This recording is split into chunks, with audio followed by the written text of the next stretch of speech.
Hey, how's it going, everybody? The show you're about to watch is with Elliot Sundag, also known as Your Bond Daddy. He's the owner of 4A Better Way Bail Bonds in Conroe, Texas, and Godfather's Bail Bonds in Houston, Texas. Elliot is also a world-renowned bounty hunter. The conversation you're going to see is roughly an hour and a half of what was 4 hours of Elliot and I going in every possible direction. Elliot discusses getting sober in 2004 and his upcoming ayahuasca journey in Austin, Texas this coming weekend. If you guys like what I'm doing here, please give the show a subscribe. Leave a comment down below. Let me know what you think. Turn on notifications so that when I post new content or go live, you'll immediately be notified. And as always, I hope you enjoy the show.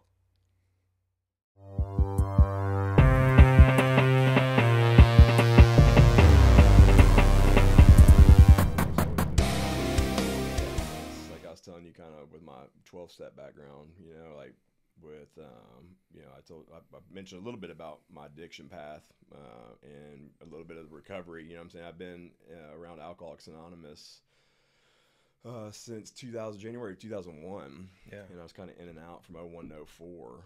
Had some little links of sobriety, and I sobered up August 25th of 04. And I think part of recovery from us talking just a little bit, I mean, it's about sharing, you know what I'm saying, and like fellowship, and like I've been always real open book, It's like when it comes with like the style of how AA set up with like sponsorship and things like that, I always struggled with that, because when I had a group of men that I felt comfortable with, that I went to meetings with, and like ran with, and went out of town with, and went fishing or smoking cigars, I was always very a share, you know what I'm saying, from my heart, you know what I'm saying, like what's going on with me. So like when it came to that like sponsor-sponsee type relationship, I always was like, man, I don't really need a sponsor, because like I told so-and-so and so-and-so, and like what's going on with my wife, or my struggle with addiction, or what's going on with work, or my my parents, or whatever it was, or kids. I mean, so to answer your question, I've always been pretty open, man. Yeah. Like if I trust somebody, we just met, but like I feel just like you said, like energetically,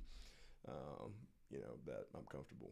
Good. You know what I'm saying? So, well, I had I was kind of started going into just before we came upstairs. I had a guy named Shane Vitko on.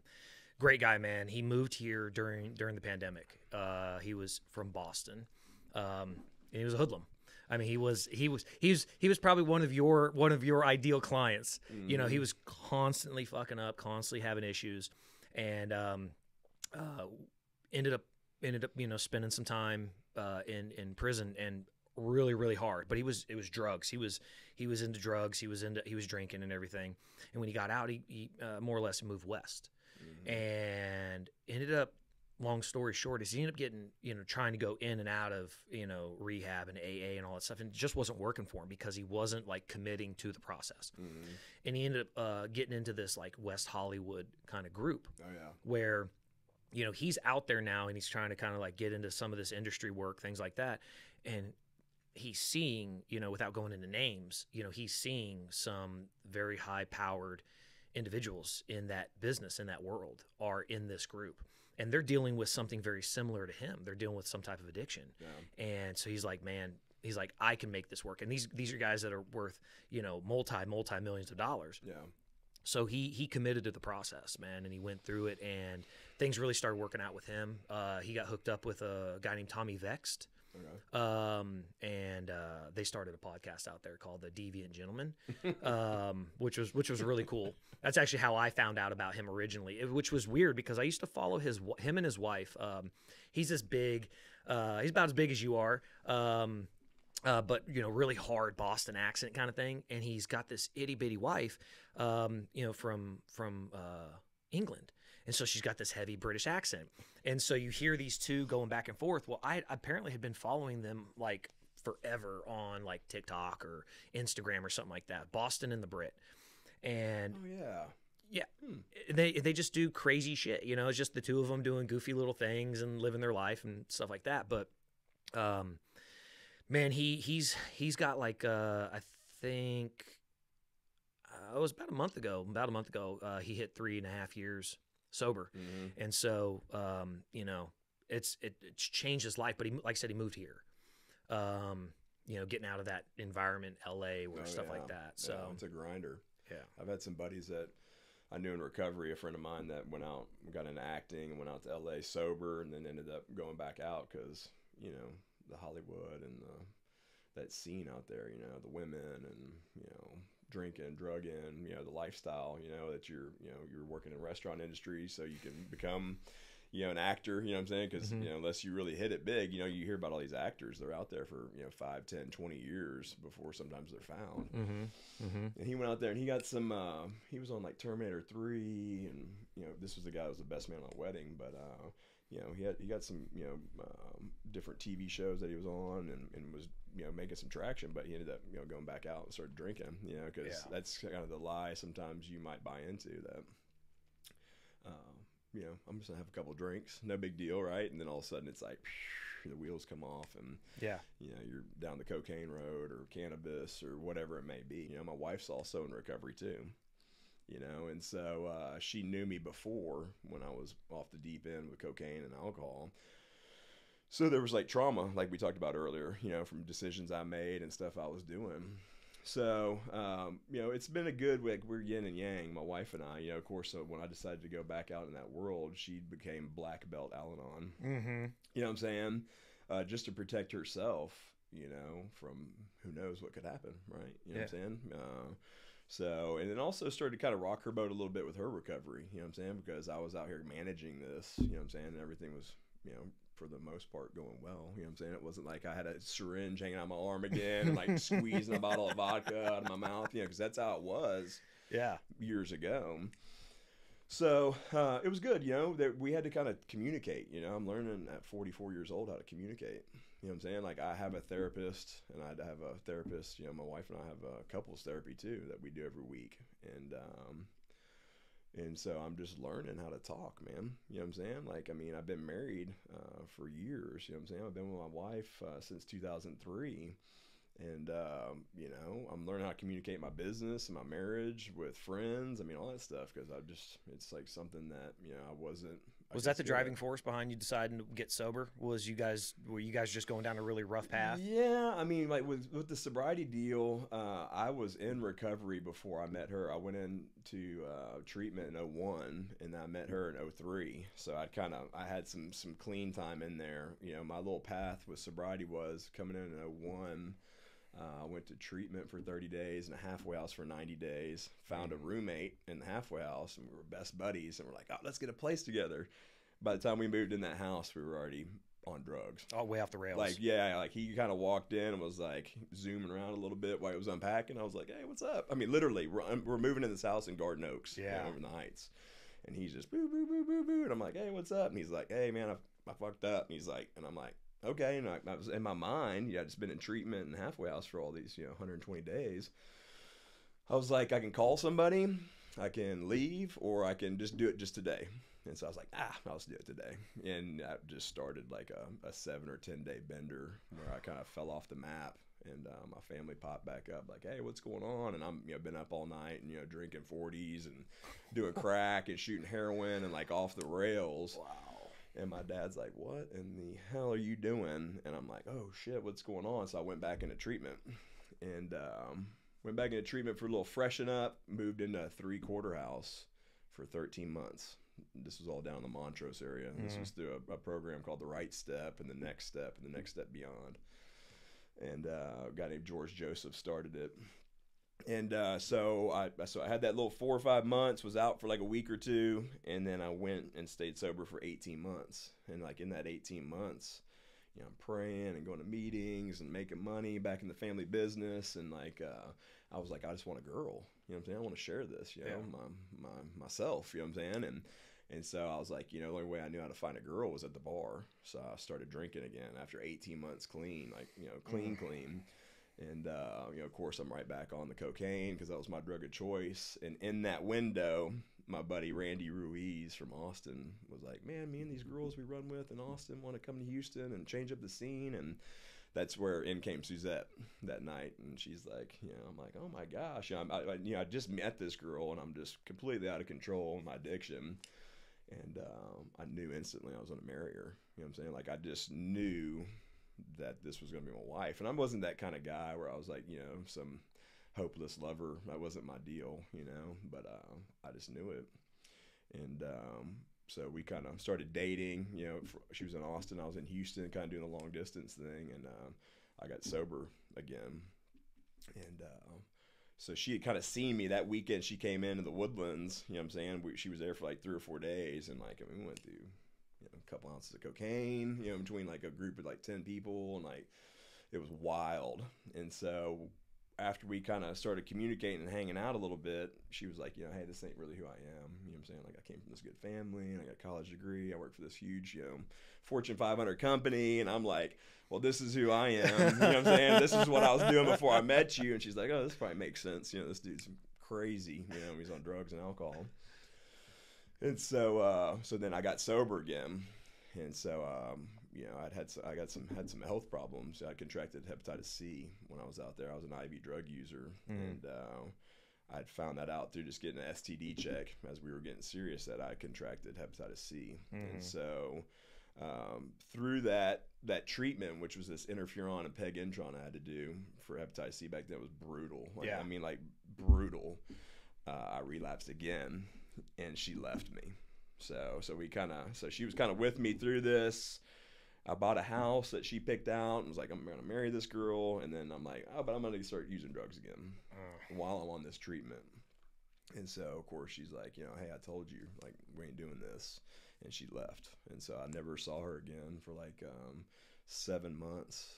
And so I just went off the freaking deep end in my addiction. I'm in this brand new house I bought for us, and I'm just, letting all the demons come out. You know what I'm saying? Because addiction for me is very dark. Yeah. It's not a party. You know what I'm saying? Did you we talked about this before, that you've gone the therapy, and you've gone through the kind of some of these other processes and the groups and things like that, the shadow work, things like that with the group, men's groups, things like that. Like, have you, like, we talked about it when I did that hypnotherapy one time, and it just kind of brought out that root of what set the wheels in motion for my life. Have you ever found that? Yeah, spiritually, I grew up in a family where religion wasn't part of our house. You know what I'm saying? Like, we didn't pray before bed or pray before meals or any of that kind of stuff. So, I basically kind of found God through AA. Kind of, they talk about in the bottom of an empty bottle of whiskey is where I found God. You know what I'm saying? So like through AA, I found a power greater than myself.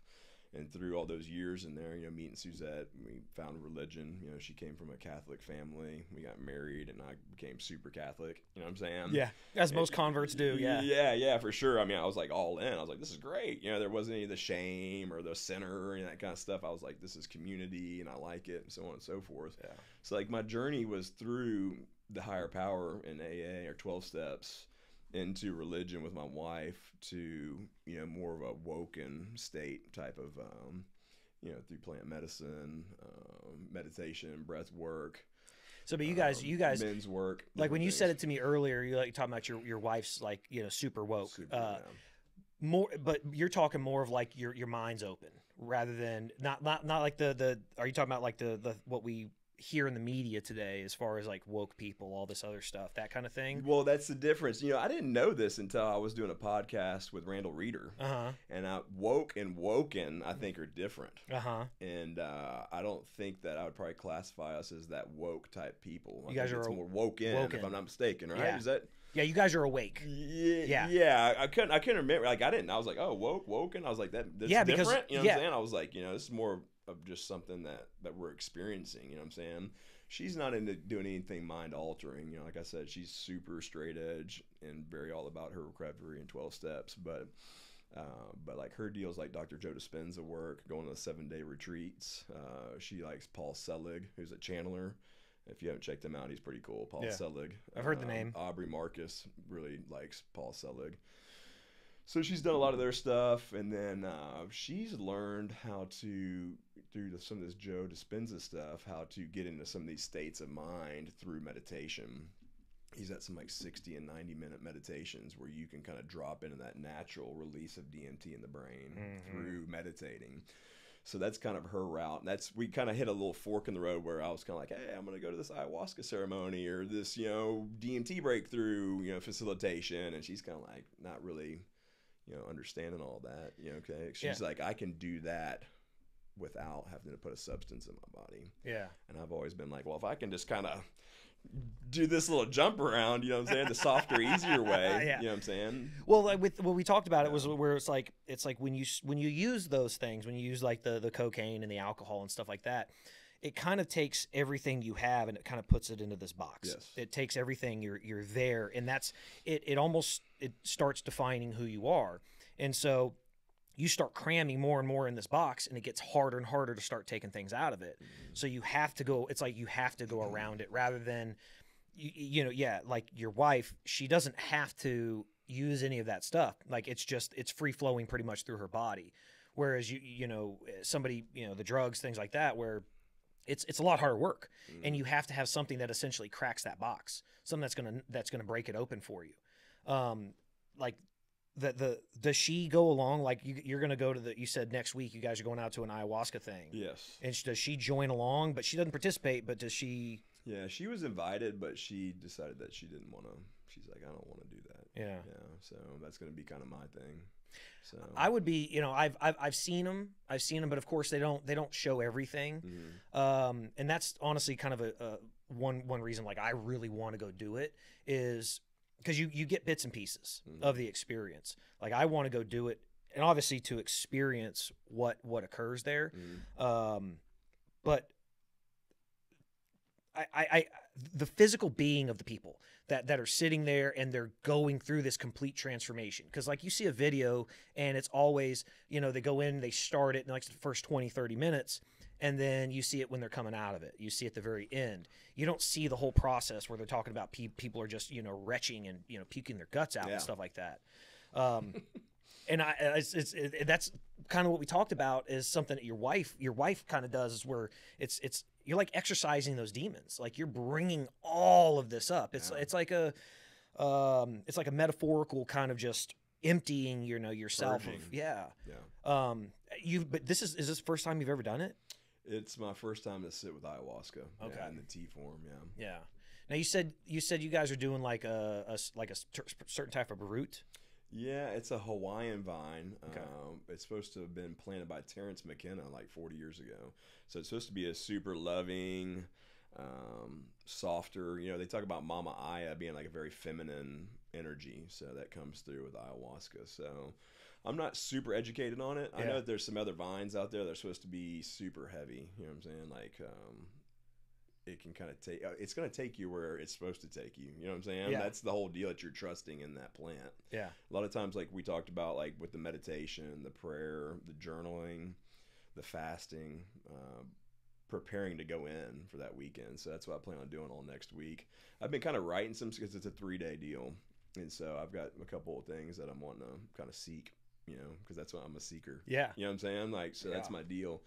So I'll kind of I'll prepare for it and probably cut out meat the last couple of days of the week. Will you have your camera crew there with you? I thought about that. There's going to be 30 people there. Oh, yeah. And there's going to be a bunch of influencers, social media influencers there that are from the Austin area, and some people are traveling in. Probably not a lot of people willing to sign those disclosures. Yeah. Well, yeah, that's the whole deal. I'm learning that with my show. Yeah. You know what I'm saying? Like, I've had a little bit of kickback on that. You can't just go blast people's faces all over social media. Yeah. You know what I'm saying? Whether they're in handcuffs or whether, you know what I'm saying? Like, I'm learning as I go. Yeah, even if they've committed a crime, they still have certain rights. Yeah. Yeah.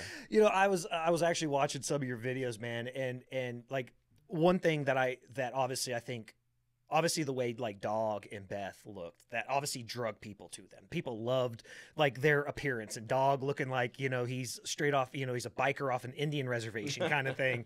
I think people just really dug that. But one of the best things about their show, which I've kind of seen in a couple of your shows, is that they understand that these are still humans. Mm-hmm. And even when they get them in the cuffs and everything, you see these guys talking to them. You see Dog and Beth talking to these people, and it's like, all right, look, man, we know you fucked up. Obviously, the fact that we had to come find you, you were fucked up. But you have a chance to turn your life around. Like, you have an opportunity here. And I saw that. I kind of saw that in some of your stuff. And it was that Was that a direct influence, kind of like because you and your dad have been in this business for so long and you just understand the nature of people, or did you learn that from? Is that something you just kind of picked up working with Dog? I mean, compassion's always been something for me. My mom raised me a lot. My parents stayed married too, like we shared about. They're still married. I'm an only child. And so my mom was an educator. My dad was, entrepreneur and, working for the man for a little while, and then started his own businesses later on in my life. Yeah. So my mom and I always traveled a lot. Like during the summertime, we spent a lot of time together. She was always home after school and all that stuff. So, and she was always a super loving woman, and so I think that just from my upbringing, and both my parents were very loving, actually.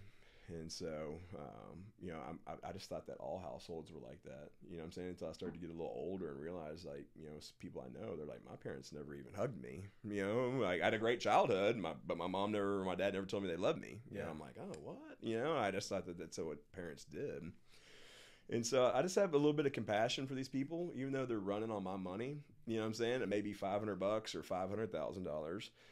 I've been there. And that's what makes me really good at being a bail bondsman and being a bounty hunter, is because, like, from my addiction path, you know what I'm saying? Like I've been high, I've been drunk, I've been out of control, I've been addicted. I've screwed my parents over, you know what I'm saying? Like a lot of these people, they've stole and they've cheated and they've taken and, really abused, their family, you know what I'm saying? And I haven't really qualified for every single one of those things, but I know what addiction does. And so a lot of times I'll just share, you know what I'm saying? Because there's nothing like coming out of jail and sitting next to the bondsman's desk, you know what I'm saying? Like you're at that pretty low point, you know what I'm saying? When you just got out of jail, and sometimes if I see that little glimmer or, somebody's wanting to kind of chat, I'll kind of share a little bit with them. And the same goes with as far as hunting bad guys. I'll hunt you like a dog, you know what I'm saying? Like seriously. It'll become my number one priority if that's the case I'm focused on. But as soon as I get you, like, it's over. Like, I won, you know what I'm saying? It's not an ego thing or a pride thing, but, like, it's over. You know what I'm saying? Like, you're in cuffs. Yeah. And it's like my human side comes out. It's like, if you're cool, if we've secured the house, you know what I'm saying? And, like, kind of know what's going on and who's on first, who's on third. And we're kind of like, all right, cool, let's get your shoes. Let's get you a smoke. Let's hug the wife, mom, give your kids a hug, whatever. So, I mean, I can play it either way. Or we can bang, you know what I'm saying? So it's like, most of the time, like, the way my team and I hit a house, and when we get you in custody, it's a wrap, you know what I'm saying? You can be the biggest, baddest, Aryan Brotherhood, face tatted out, gangbanger from Houston, whatever. And I mean, like, it's over. Yeah. So you've been running for months. I got you. Let's make this as easy as possible. I respected you and your family and your own home. And let's roll. Yeah. Do you guys ever have to call? I mean, I'm assuming you guys are fully licensed, all that stuff. We know all that, but like, has there been scenarios where like you like someone's barricaded themselves in the house and you just had to call in the police or something like that? Does that affect you guys when you have to bring the police in to help, bring this person back in? Because I mean, they're running on your money. Yeah. It's your money's basically your line of credit sitting out there with the courthouse. Yeah. Does that affect y'all? Or as long as you get them back in custody, you guys, the money's, essentially recovered. True. Yeah. We've got 6 months on misdemeanors, 180 days, and 9 months, 270 days on felonies to get somebody back into custody. I mean, I've worked with everybody from the U.S. Marshals down. I mean, Texas Rangers. I mean, I've done work with, DPS, the sheriff's office, constables, local, PDs and stuff like that. It doesn't affect me. Like if I'm out hunting my own bad guys, I really don't care who gets them. You know what I'm saying? Like if they get picked up for a traffic ticket, you know what I'm saying? I'm like, oh well, done. You know what I'm saying? Now if I'm for hire, if I'm doing something for like another company, or something from out of state, contractually my contract covers all those bases, you know what I'm saying? But like I've never really grown my businesses ever screwing people around. Yeah, because you guys have the belt, you guys actually have the bonds company as well, but you guys I'm assuming not everybody does their own recovery. No. So you guys are, I mean, if you're in a place like Houston, your place like out here, how many competitors do you guys have? Bail or bounty? Bounty. I mean, it's a little smaller than you'd think. I mean, there's probably in the Houston area that I know of, I mean, I'd say under a dozen teams. Yeah. Yeah, really. And there's 80 to 100 bail bond companies in Harris County. Yeah. you know, so A lot of them are right around the courthouse. yeah, yeah. So, yeah, I mean, I don't do a ton of side work. Excuse me, that drink. Yeah. I burp on here all the time. Okay, good. Yeah. I do more work. It seems like, from people needing business done. Like a lot of people like to come from California to Texas on the run. Yeah. So I do a lot more out of state work here in Texas than I do local. It seems like. Gotcha. And plus, any bail bond company that I've been affiliated with over the last 20 years, my old partnership with Bail Management Incorporated, we wrote bail very freely. You know what I'm saying? So like the qualifiers for writing a bond and underwriting the bond were a little looser than your average company because we had in-house bounty hunters. Yeah. You know what I'm saying? So like if we interviewed the person, they had their half down or their full, it's 5% is half of the bail or 10% is the traditional full amount. If they had that amount and they were somewhat local for the last couple of years at least, and we were writing their bonds. So I always had a plethora of business to chase in-house. I sold out to my business partners in January of last year, and then I went out solo and formed my own corporation. And I have Godfather's Bail Bonds in Houston's my brick and mortar, and then I have Elliott's Bail Bonds or For a Better Way in Conroe. That's my brick and mortar there. Yeah. So I mean, I write a little tighter because I've got $22 million worth of bonds on the street, like of my money. Yeah. And so, when I was in a partnership, which was my old man was part of, and he had another business partner, I had a little bit of cushion, you know what I'm saying? Because I knew if shit really hit the fan, that Pops would step up. Yeah. And so now that I'm out on my own, it's a little different, you know what I'm saying? I mean, because it's all monopoly money in bail, you know what I'm saying? Like you're kind of, you've got an allotment of money with the county that you can write on, and you're like, oh, let me write this $100,000 bond, and it comes off of that. Well, like I said, if that 180 or that 270 days pass, then you have to physically write a check. Yeah. And so you scratch, a couple of checks for 50 or 100 grand, after you made $5,000 or $10,000, that's a slap. Hell that's a slap down. Well, I remember when I was going through all my nonsense. I mean, the judge literally gave me, he was going to sentence me to prison, but he gave me a $250,000 bond. Mm-hmm. And we're like, what the fuck? Like, I was on probation at the time already. So it's like, why are we going this direction? And like the bonds company out there, I forget the name that we use, but we put the 10% up. I paid the 10% right then and there, but they still required signage of collateral and everything else, which I totally understood. I mean, look, I'm not going anywhere. Like I've lived in the county, literally lived in the county since 1992. Yeah. So it's not like I was going anywhere. But they were, it was dead serious about it. And there was parts in there that says, hey, if there's recovery fees and all this other stuff, it's coming out. Yeah. Before we release the collateral. Mm-hmm. Yeah. So I mean, it's all fun and games, you know what I'm saying, until they offer you 10, 20 years. And then you're like, well, you know what I'm saying? Even the best of the person. You know? I mean, I've always thought in my brain, like, if I got a 20 piece, I'd be like, good luck. You know what I'm saying? I'm dipping. Yeah. Like, you're going to come find me. I'll go do my 20, you know what I'm saying, if you find me. But, like, I'm dipping. I met so many guys. And I could understand, like, there was guys, like, there's a guy I've had on the show. He had 25 years armed robbery, robbing a bank. And, man, he didn't run. Yeah. He didn't run. Now, he got into a shootout with cops, and went through all of his stuff but he never ran, never went anywhere. And he ended up getting 25 years. Pretty close to 1 year for almost every round that he fired. But then I've talked to guys, man, that were looking at, a felony 3, maybe maximum 5 years. And they're like, yeah, and they take off and they're gone. You're like, what? Like, what the hell are you doing? Like, they yeah, don't care, man. Yeah, I couldn't believe it, man. Yeah. But I guess that goes back to it.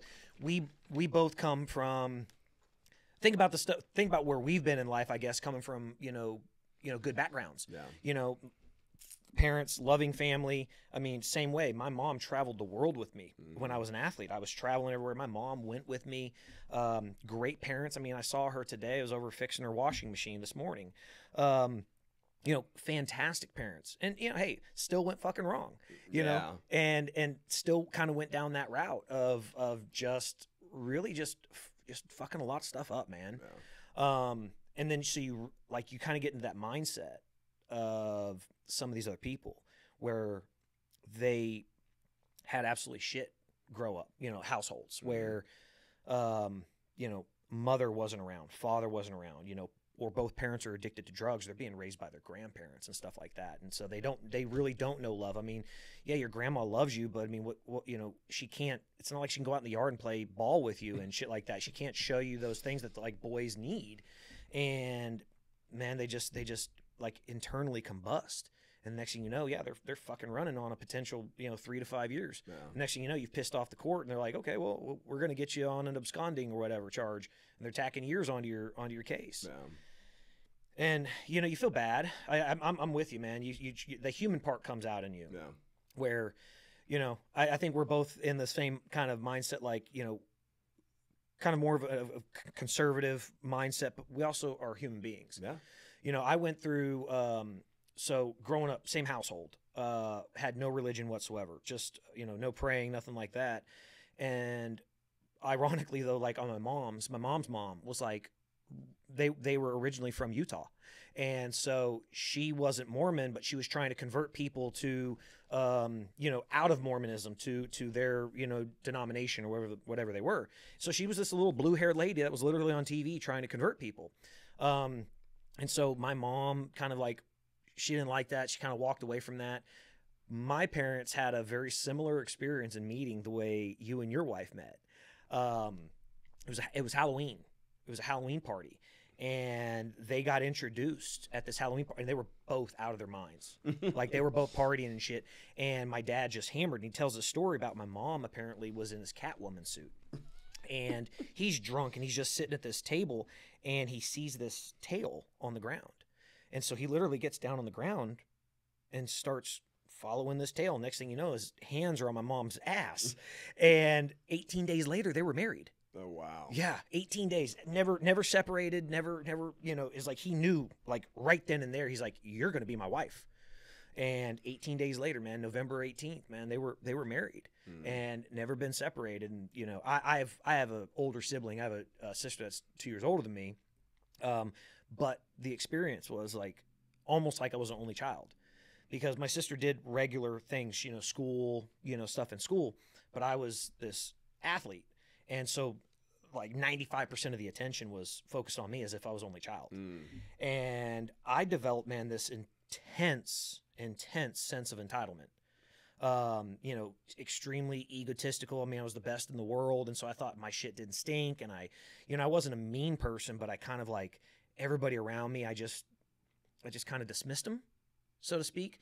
I was like, because at the same time, it was like, my family's rich, I can do what I want, kind of thing. I'm special. I'm the golden calf, that kind of thing.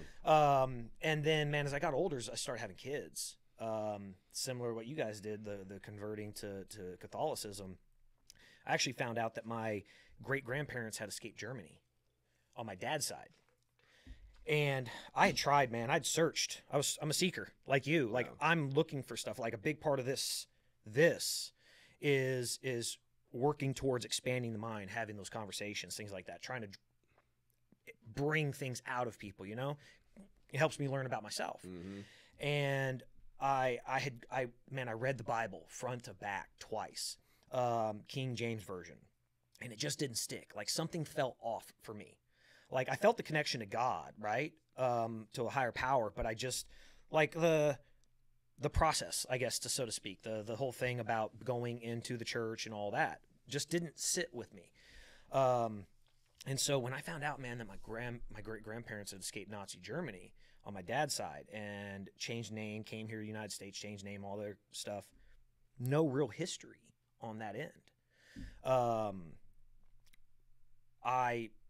One day I just walked into a synagogue and I was like, I'd like to talk to the rabbi, have a conversation.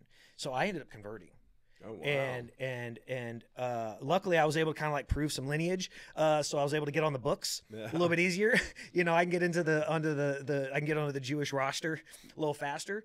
But man, same thing, man, all in, double down. We're going to go through this whole process. And I tell you what, there was that period of time where it was like the most mind opening for me, because like most religions, it's about a way of living.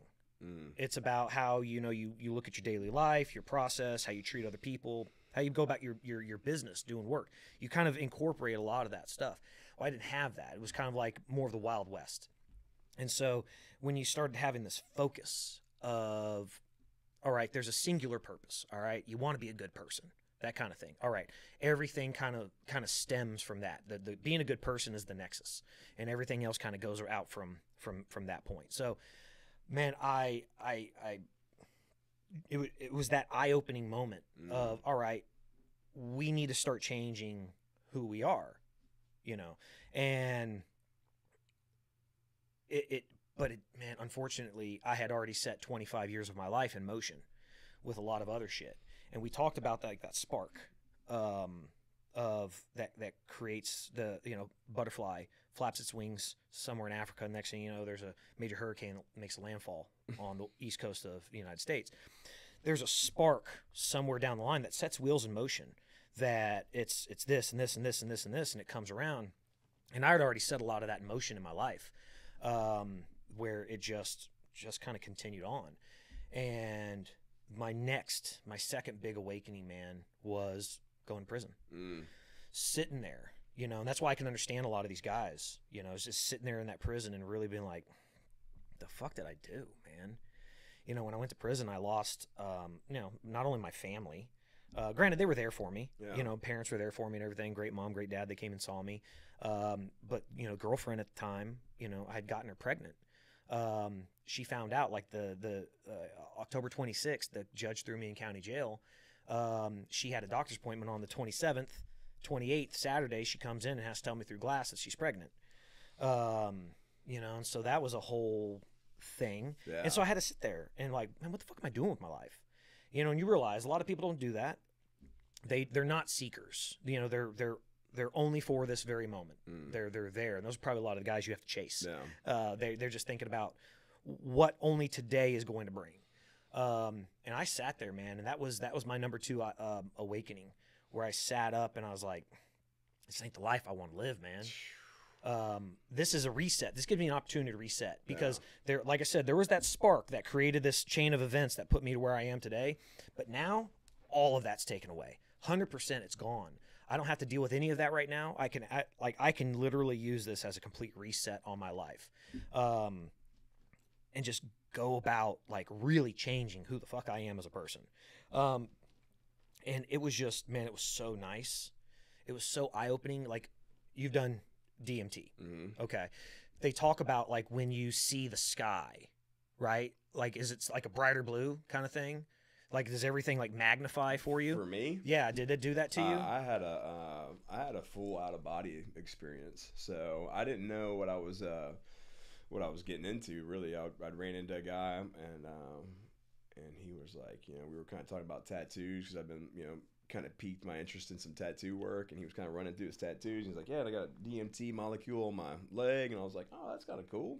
And you know, I was just of that mindset then. I was like, oh, DMTs and LSD and mushrooms, and that's like the main deal in these psychedelics. I was thinking it was going to be kind of an enjoyable, you know, experience. And he was like, yeah, you know, you want to do a breakthrough? And he's like, I've got some. And I was like, yeah, let's do that. And so he's like, cool, we'll link up tonight, you know, and I'll take you up here and administer this deal. And I was like, cool, you know, we're having a good time. It was at a men's weekend, and they were, you know, had some fire, and guys were singing down there and having a good time, and had some drums and instruments, and people were doing their little deal. And I was just kind of thinking it was going to be kind of a dance around the fire and have a good time. Well, he's like, let's go up here in the hills and go into this cave. And he's got like a pillow and a blanket with him. And I'm kind of like, oh, okay. I'm like, you know, whatever, you know. Yeah, so we kind of make our way out into this cool ass, old ass, you know, cave up in the mountains and outside of San Diego. And there's like a climbing mat in there that was probably like the size of this table for like boulder hopping. You know, when they kind of go up, you know, if they fall back on the mat. He's like, throws the pillow down. He's like, all right, you know, just want you to blow all your air out, and you had this pipe, and you put the, you know, DMT in that. And he's like, he had this red headlamp on. And he was like, you know, just blow all your air out. Once you do that twice, like literally all your air, I'm going to put this up to your mouth and you inhale it. And I was like, all right, cool. So, you know, did that. And then I took that hit, and I hit it. And he's like, hold it as long as you can and exhale. And I just remember like exhaling, and I just remember kind of rolling over on I just like lost control, and I like popped out of my body, and I fucking freaked out, man. Because like I thought I died. Because if you study DMT a little bit, it's there's this book out there called DMT, the Spiritual Molecule. They talk about you have a mystical or near-death experience. That's kind of your options with DMT in the synthetic form. Yeah. And I didn't know. You know, like I said, I thought we were gonna be dancing on the fire. It was gonna be like an LSD experience or psilocybin or something. And so next thing I know, I popped out, and I left my body, and it was extremely visual. You know, it was like there was like 4 panels in front of me, and they were like, you know, red, white, silver, and black on these 4 squares. And within those 4 squares, they were turning the 4 squares themselves, and it was very, very visual and intense. And I remember being like, oh my gosh, dude. I was like, I fucking died, man. Like, what's my wife, dude? I came up to this men's weekend up here in San Diego and died doing fucking drugs, dude. And I was like, just, you know, beside myself, and I just was fighting the whole time. I was like trying to come back, and there was an entity that was sitting off beside me. And I couldn't see it, but it was like right here off to my side, and in my mind's eye, it was like that white mask guy with the little mustache. What is that? It's like you see in some of the movies. Anonymous, like V for Vendetta kind of thing. Yeah, it was like like I said, I couldn't see it, but you know, everything's going on in my mind, and it was speaking in a Guy Fawkes mask is what it is. Is that what it is? Yeah. And it was just coming across in like another language, like a robotic language to me. And it was just like whatever this robotic sound was, I could crystally clear understand what it was saying. It kept telling me to quit resisting and to stop fighting. Quit resisting, stop fighting. And I was just, because I was like, dude, I can't die. And it was just like the visuals were just sharp and just coming down on me. And I remember kind of having enough snap because I fully left my body. Like I was no longer in my body. And I remember I had enough snap to be like, you've done a drug and you need to relax. You know what I'm saying? And like I tried to relax in the medicine, and it just was just fucking pouring down through me. I'm just, and I just kept resisting. I stopped fighting it, and then I kind of worked my way through and came out like 25 minutes later. And so, but the life lesson for me, like I told you, my experience with psychedelics, you know, and it was, and also I don't like know, I feel intense from that, man. You know what I'm saying? And I don't do it to deter anybody, but like that was also the first time I've ever seen the Flower of Life. I don't know if you've ever seen that design before, because right as I hit that DMT, it went zzz, and it was like a TV screen. You know, and this TV screen snaps like doop, like in a movie. But it was like just flowers of life from just infinitum, just layers of them, and as far as you could see, these little red flowers of life. And then that's when I got popped into that dimensional deal with the entity.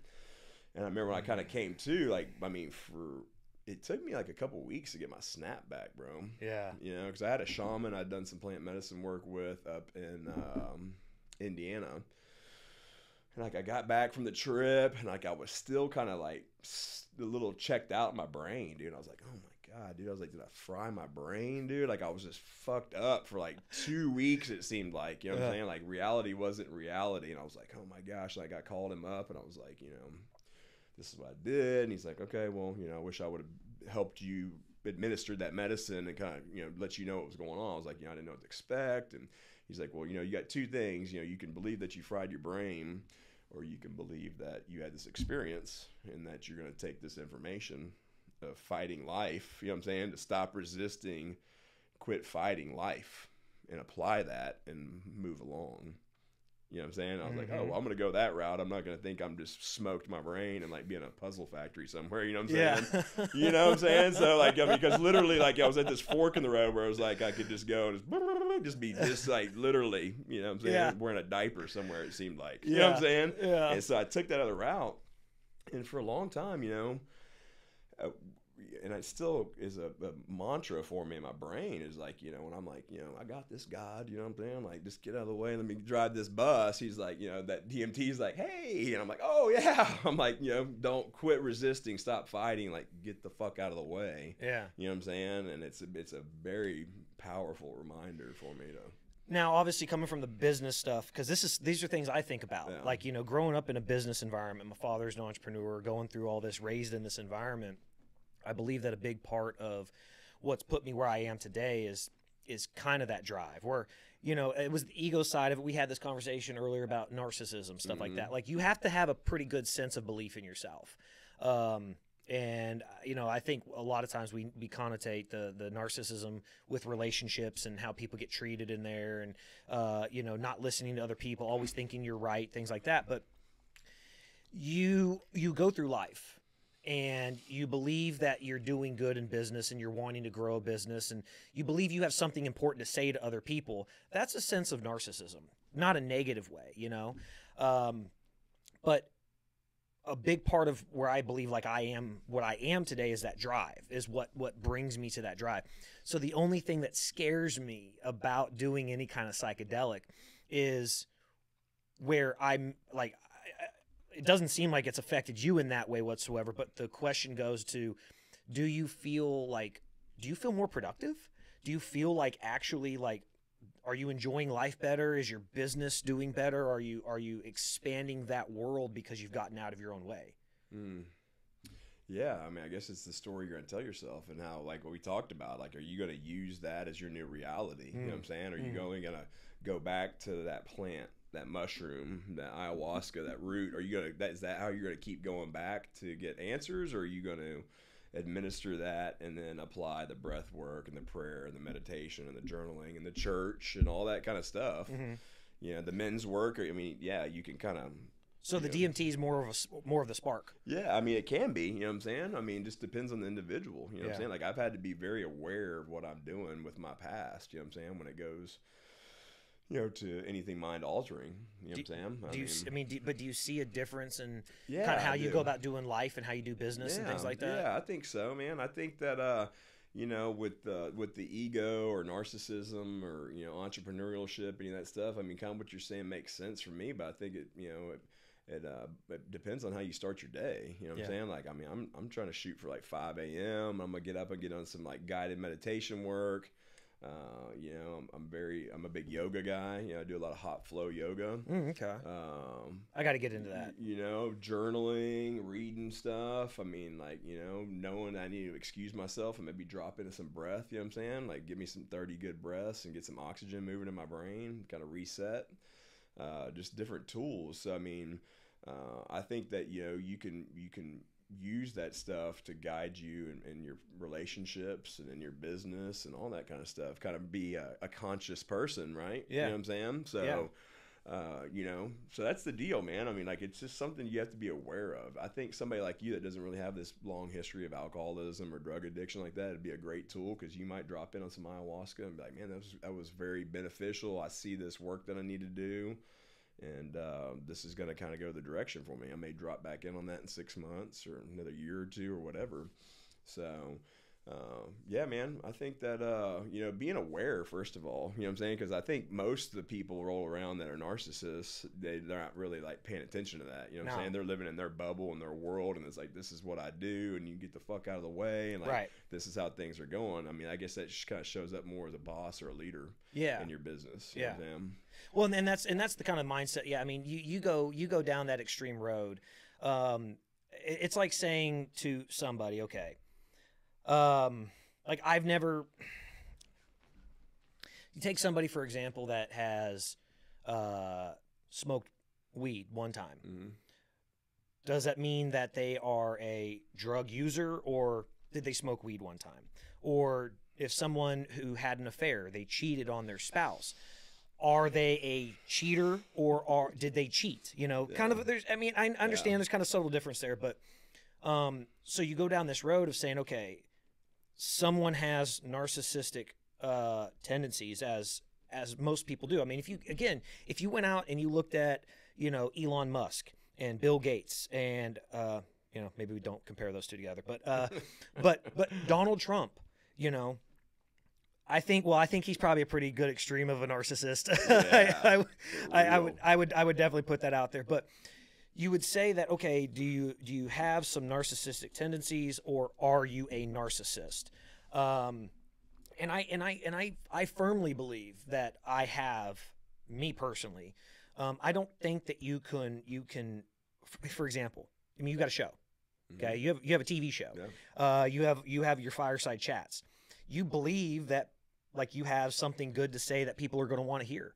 I mean, that in itself, from, you know, if you take the really negative connotation, it's narcissism, to a degree. Me putting this out here, believing that anybody other than my mother is going to pay attention to this shit is a sense of narcissism. But I don't think it's all bad. And so that's why I look at some of those things. I look at like the DMT and the ayahuasca and things like that to say, okay, all right, if you're you're embodying some of these tendencies, all right, grabbing onto something like that, doing something like that, does it open kind of like an internal door in that motivational behavior? Like, all right, I'm high energy, for example, right? I'm still gonna remain high energy. It's not like all of a sudden I'm gonna do DMT. I'm gonna be like, all right, dude, you know, I'm gonna become, you know, Southern California surfer kind of guy. But like, it's gonna open that door, and it's gonna split it off some way where it gives me, okay, it's like focus, like it gives me, you know, it's like the other tools to do some of that stuff. And so that's what I look at that. I'm like, okay, from the business standpoint, where, you know, I've been around somebody. I always told my ex-wife this all the time. When she was younger, she had done some cocaine and stuff like that. She wasn't a user or anything like that. She was in college. I mean, whatever. But I could tell, like her mind was, there was an expansion to it. Like I loved in a way talking to her, and just the wit and the things she would say back and forth. Like, it just wasn't normal that way other people would say stuff. It was like a different view of stuff. And man, I so want that. I so badly want that. But also, at the same time, I'm like, man, I kind of like who I am at the same time, you know? But I like talking to you, dude. Like, you can tell. Like, that was the big thing. Like, you can tell somebody sitting there, and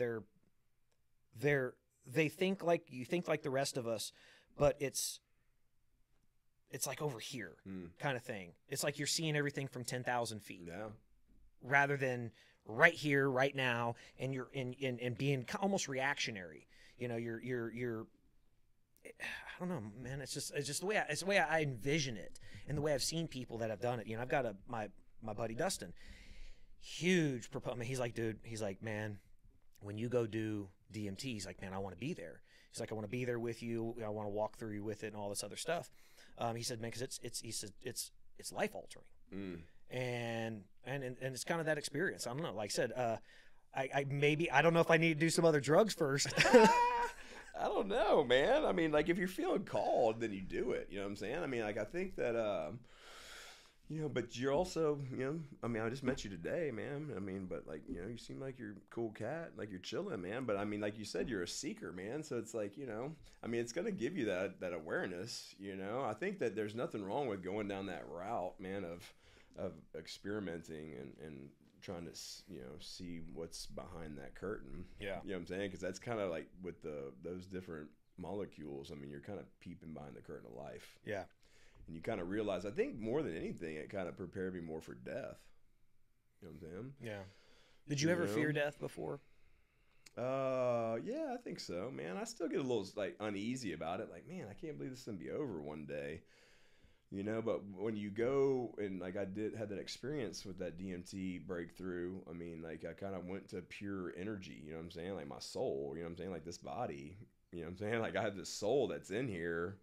And when I did that, I felt energetic as far as like, you know, you go talk to like an older person and like, man, I just like my body just getting old and these wrinkles and like I'm 80, but I still feel like a kid inside, you know, because that's just that energy. And it's like when you die, that energy goes somewhere. Yeah. You know what I'm saying? I mean, you can believe in heaven or whatever your religion teaches, or that, you know, you're reborn, you know what I'm saying? That you know, you come back many lives or whatever, you know what I'm saying? But you know, I get a little like sort of gone to pure source and experienced God at an energetic level like that.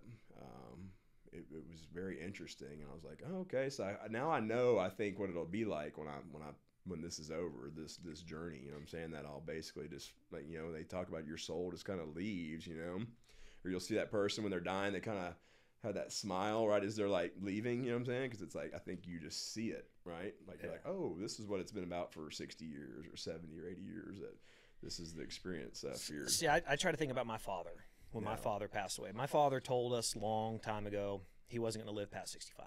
He just knew it. Nobody in his family on his side, his grandma or my grandma, his mom, and nobody else lived past 65. They all were all right there. Well, he died at 64, a month after he turned 64.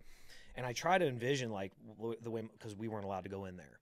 Like we weren't allowed to be there. I got to come in literally 10 minutes afterwards, but they didn't let us go in there while he was dying. And I want to envision like my dad was just kind of sitting there being like, all right, like I'm good. Like it's a good time to go. Was he sick? So he actually, January 1, 2021, he came down with pneumonia. They were coming back from a big trip out in Zion.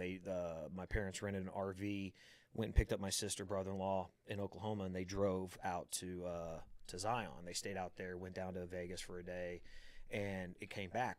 Everybody on the way back got sick. More than likely it was all COVID. Everybody got COVID because my mom was like, she ended up testing positive afterwards. Well, so my father, he was the first one to get like, he was already he was a high risk everything. Like diabetic, heart problems, Absolutely. blood thinners, and Every single thing you could imagine. Yeah, he was obese, all this other stuff. So, comes down with pneumonia, goes to the hospital, he's sitting in the fucking ER for 8 hours before they would even see him. So he goes and they finally come back and say, yeah, you have pneumonia. And then, oh, by the way, you have COVID. So they admit him. he's like short breath, kind of like I'm having Yeah. trouble breathing. Yeah, so because they got back on the 31st, and he knew he was sick, but it was like he could still get up and walk and and talk and stuff like that. But he went and laid down in bed, and he pretty much stayed in bed for 24 hours, and like that's just when it hit him super hard, and he's like, I cannot breathe. So my mom took him to the ER, and they're like, yeah, you've got pneumonia, and of course, the COVID kicked in. Ended up beating them both. Ended up beating both COVID and pneumonia, but then he got a blood clot because he's on blood thinners and everything else.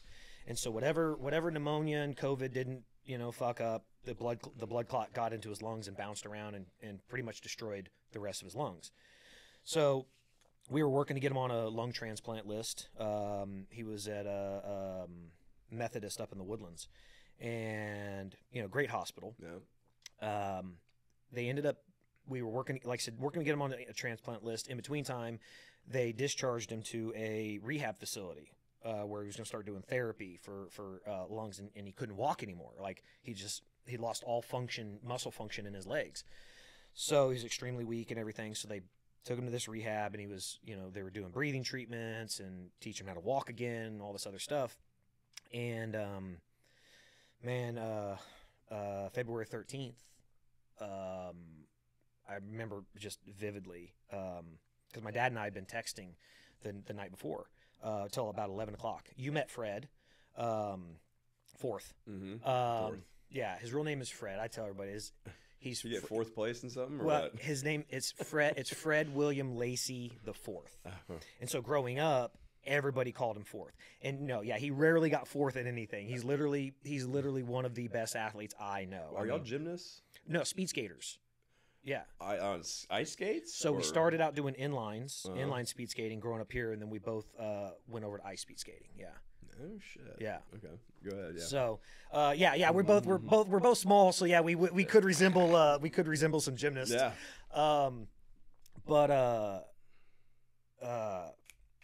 Anyway, yeah, my dad. I was sitting on Fred's patio, and my dad and I were texting the night before on the 12th, and I have the messages to this day. I'll never forget what he was telling me, but because it was like the sweetest thing, it's like he knew. Yeah. Going back to this, like he knew he was ready, and the 13th, we got a phone call, and it was a Saturday, and I was stepping off the driveway of a job site on the south side of Houston, and my mom calls me and tells me that, hey, they're having to rush Dad to Conroe Regional, and he wasn't breathing. They revived him, but when they got him there, they immediately put him on a ventilator. And yeah, medically induced coma. He never recovered from that. And 18th of February, started having a really, really bad day. They had to like revive him twice. And then come the 19th, it was just completely downhill. He was not breathing for himself at all. It was all the machine. His body functions had completely shut down. And I want to think that at that moment, like my dad was like, because my dad's a tough dude. Yeah. Oh my God. Like, and this is like verifiable stories. Like, you know, you hear about your friends that are some like really bad motherfuckers. Like I've had conversations with my uncles and his cousins and everything else, and they'll verify like the shit my dad did when he was younger. He's a legitimate, tough, bad motherfucker. And so I think I want to believe that he was just like, man, I'm ready. Like it's my time. Like quit reviving me. Yeah, like I'm ready to go. So I actually just got that tattooed on the back of my leg. Is 3:12 p.m. is 3:12 p.m. on the 19th. February 2021 is when he passed away. And you know, I was sitting there talking to the doctor because, like I said, they wouldn't let us in. They the dumbest goddamn thing. Because of COVID. Because of COVID. Like it's fucking stupid. Going like, let us be there. Yeah, and the worst part about it was, man, is that we got to the hospital and he's dead. They gave me a green band and allowed me to go upstairs to the ICU. They allowed my mom, my son, my niece, her husband, all to come up to the ICU because we had these green bands on. We didn't have to have masks on. And there's all ICU patients around us that are still alive. And so it's like, why the fuck are you now letting us in here to come do this when we could have been here 45 minutes ago? Hold his hand. Yeah. Like, Dad, I'm here. Like, you're okay. Feel that heartbeat one last time. Yeah. And my dad was a beautiful man. Yeah. You know who Wolford Brimley is? Old guy from Cocoon, man. Big, heavyset guy with the mustache. Yeah. So as my dad got older, he looks like him. But when he was younger, my dad, you know, dark brown mustache. He looked like the guy from the basement in Office Space with the red stapler.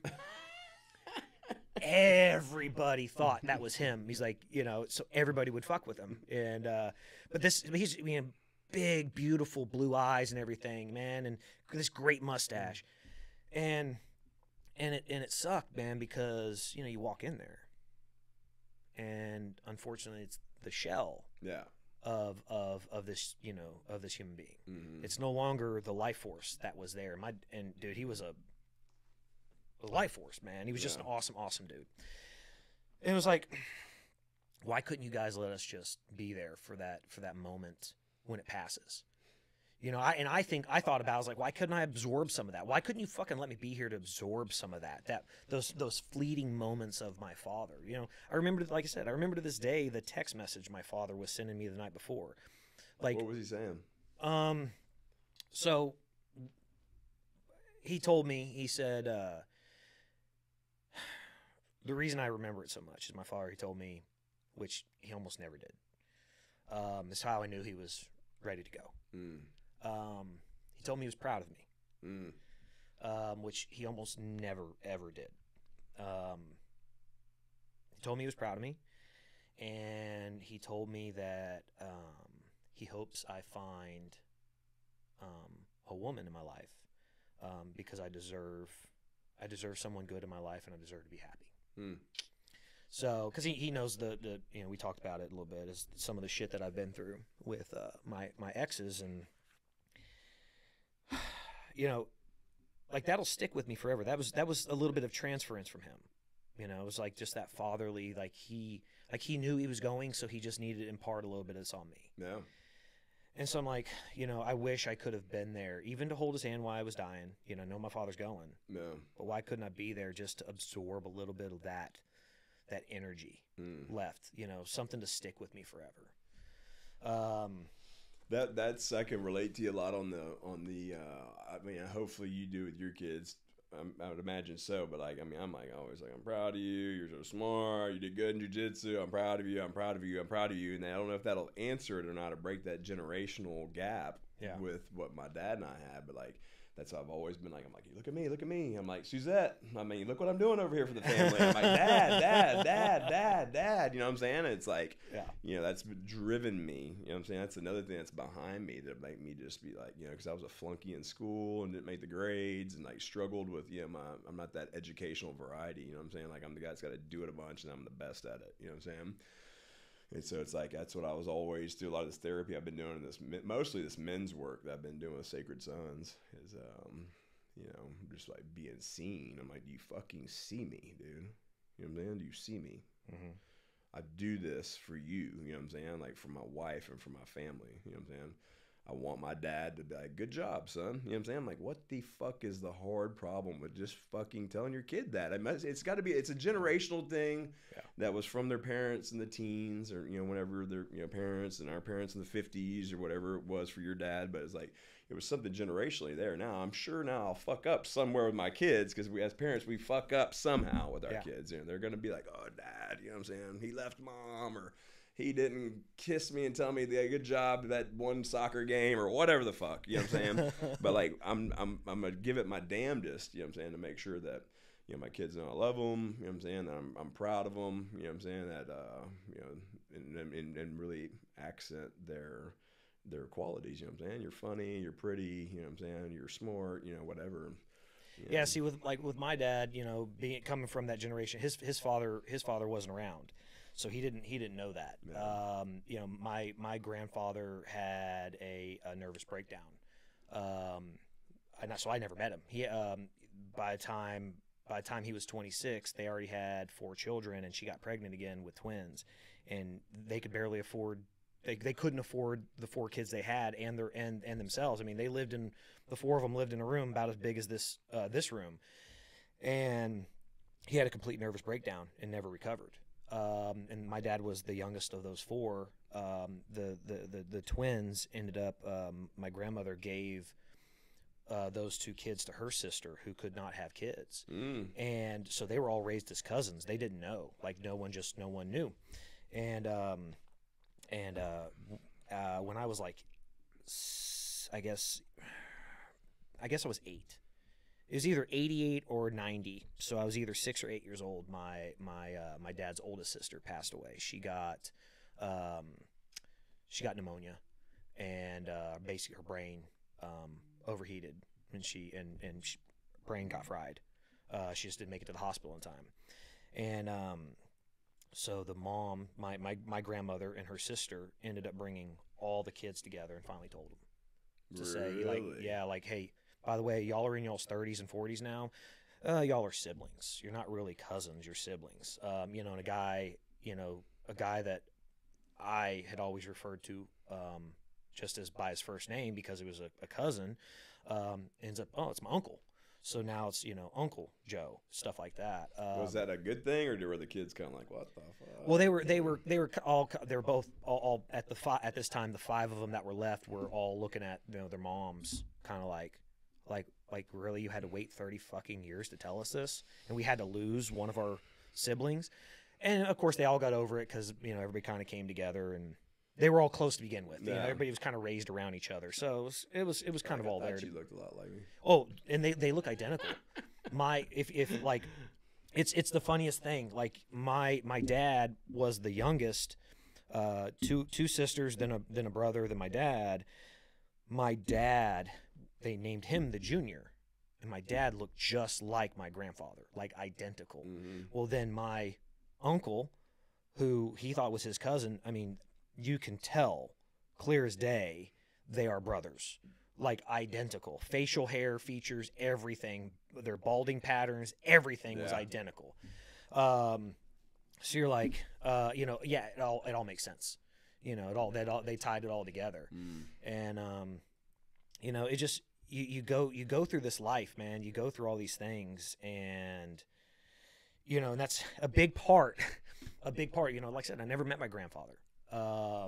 You know, and my dad never grew up with a father figure, because then my grandmother got remarried, and this guy ended up, you know, raping and beating, you know, all the kids. You know, raped, you know, my aunts, and beat my uncle and my dad, to the point my dad and my uncle held this guy at knife point.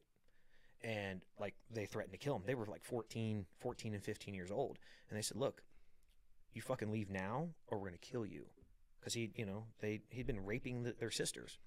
So they said, like, we're gonna fucking kill you if you don't leave. Straight up. Fuck yeah. And like I said, my dad was a bad dude. Like, that's just the environment in Arizona, man. They were from Phoenix at the time, and this is how they were.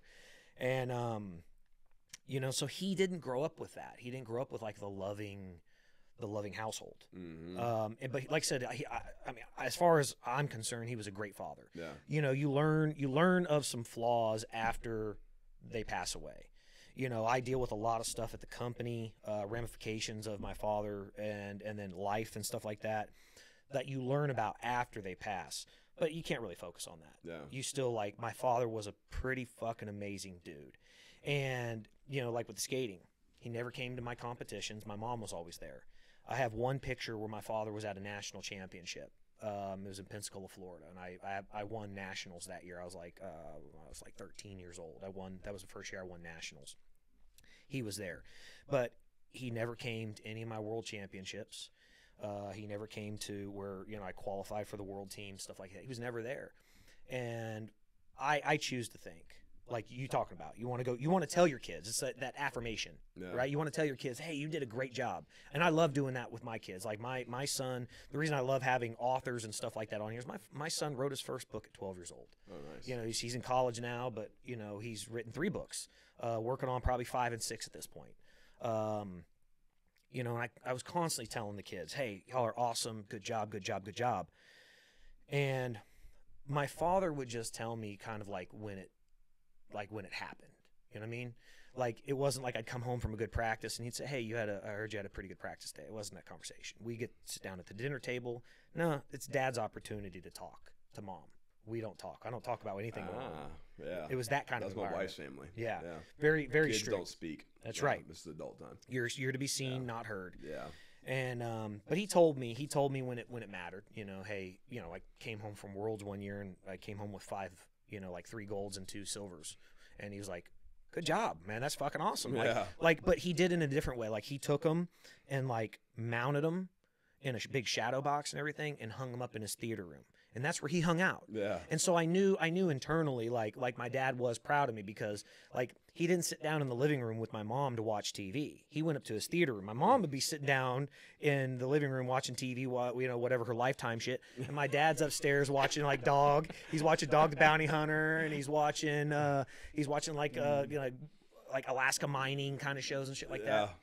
But he had this area, and it was all my sports stuff. It was my skating stuff, and he did it all, and he put all my medals, my world championship medals, my national medals, he put them all up there. And I knew in his mind that was his way of like, showing he was proud of me, because he was up there looking at it every single day. Yeah. Like he would love to look at all that stuff. So so when he told me that, though, like, he was just, and it wasn't associated with anything else. You know what I mean? Yeah. It wasn't associated with sport. It wasn't associated with something I did at the business. It's like if we go, if I went and brought in a big contract or, settled a big insurance claim or something like that, he would say, hey, good job there. It was associated with an action. Yeah. This was just him telling me, man, that he was proud of me as a man. And that's the first time he'd ever said that to me. As a man. I was like, man, that was pretty cool. Yeah. Yeah, you don't want to leave any of that stuff not said, right? I mean, before you pass out, when this deal's complete, this journey's over. Yeah. I mean, well, and that's a big part, like, talking to you about this stuff, was that, I don't want to go through the rest of my life. Like, I'd be totally content. Never smoking marijuana. Yeah. I'm definitely not going to do anything hard. But like, man, I don't want to go through life and I've never been one of these people that liked to have this what if. Like, I don't fear death. I've been through some pretty nasty stuff. Some really horrible shit has gone down. And I'm grateful that I made it out alive. So at this point in my life, I don't fear death. I've lived a great life. Fantastic family, happy individual. If I die today, I've laid it all out there. I've put it all out there. But I believe there's some expansion that could be had, like me as a contribution to society, I guess. I think I'm leaving something on the table there. No? How old are you? Just turned 40 2 weeks ago. 3 weeks 40? ago. Yeah. Yeah, I mean, I think there's a shift at somewhere in that time. Yeah, I'm 44. I'll be 45 in August, and I think that you kind of, it's sometimes not going to be all about me, and what you're going to take from life, right? Now it's time to kind of shift that. If you've made the money and done the things you want to do, and raise the family, and it's time to see what else you can kind of shift to. You know what I'm saying? Yeah. So. Well, man, Elliot, man, I really appreciate it. I think it's a good place we can, because I'll drag you on forever. Yeah, no, dude. I don't think it's the last time we'll chat. You know what I'm saying? For sure, man. No. Yeah. I am going to, I'm going to definitely hit you up for some advice on some things. Yeah, man, for sure. Because I think I can definitely tell, like I said, from day one watching you, man, I could see that you were, there was an elevated way of thinking. There was like just hearing you talking to your fireside chats, the way you were talking to some of these people on your show, man. Yeah. I could tell there was an elevated way of thinking, and that's what I like having around me. That's a big reason I have my buddies. We come over. They come over every day. We have our little powwows, daily powwows. Yeah. We try to have elevated conversations, not talking about. It's not just, hey, what your kids do today. It's not oh, the dogs. Surface level. Yeah, we try to really dig into stuff and really go down that rabbit hole of. What can we do as, better men? Yeah. Not just, hey, well, maybe you shouldn't do this with your child, something like that. It's, no, what can we do for betterment of society? How can we help out in some way? Yeah. Create that spark. No surface bullshit. I mean, I knew it right as we sat down. We were like, you know what I'm saying? We just went right into it. I was like, oh, okay, cool. I can get down with that. It's really easy to do that over a hookah, man. Yeah, no shit. Yeah. It's just that's the biggest part about that, man. I've never smoked anything. I love cigars. Yeah. That's why I asked you. I'm actually I'm buying a system that I can actually put in here. So the problem is obviously with audio. You can't have anything that's too loud. Yeah. But I'm having a system that I'm going to bring in here so I can actually sit in here. Cut the smoke a little bit. Yeah, absolutely. And so, because I mean, we would sit up here in my game room, smoking hookah. Yeah. And I mean, it kind of dissipates, so it's no big deal. But we'd sit up here and smoke, and I just have a fan that would blow it and put it out into the, the big atrium area in the house. Yeah. And it's no big deal. You don't. But that cigar smoke's a little bit heavier. A little stickier. Yeah. So. I'll send you a picture of the system I have in my man cave. Yeah. Yeah. It's I've got a system that goes on the wall, and it kind of it doesn't. You'd have to put some type of air movement in here, but as far as cutting like smell and like chopping down on it, it's a good little like $800 for a wall mount. Well, see, my goal, like butterfly. I can't remember the name. It's something. Yeah. Well, going with this, with the show and everything, the goal is to expand it. I'm looking to actually expand it to an actual studio. Cool. Because I'm actually moving my offices and things like that. And so I'm like, you know what? If I'm going to move my offices are in Montgomery. Yeah. So I'm like, I'm going to move them down this way. So I'm like, you know what? I'm going to build out a studio suite in that office. I got to have space over there anyway. Yeah. So I might as well build it out, make all the workers and employees and stuff come down here rather than me have to drive all the way up there. Yeah. And just put it in there and then build that into it, man. But that'll be an awkward thing going in the middle of the day where I got my secretary and office staff sitting there working, and we're sitting over here, drinking a glass of whiskey or smoking cigars and everything. Yeah. Oh yeah. Hey. I'll be with you in just a minute. Yeah. I had some ideas for it. Like I wanted to build out like a suite. People wanted to come into town and, stay. I could have like a nice, suite built out for them and stuff like that. They could stay there, but separated off from the two of them. Yeah. So working on a bunch of stuff, man. But yeah, I don't think this will be. I don't think this will be the last time we'll talk, man. Yeah, man. For sure. But Elliot, man, thank you so much. Appreciate it, sir. Yeah, man. Yeah, Actually, appreciate it. Thanks, yeah. bro. Talk to you later.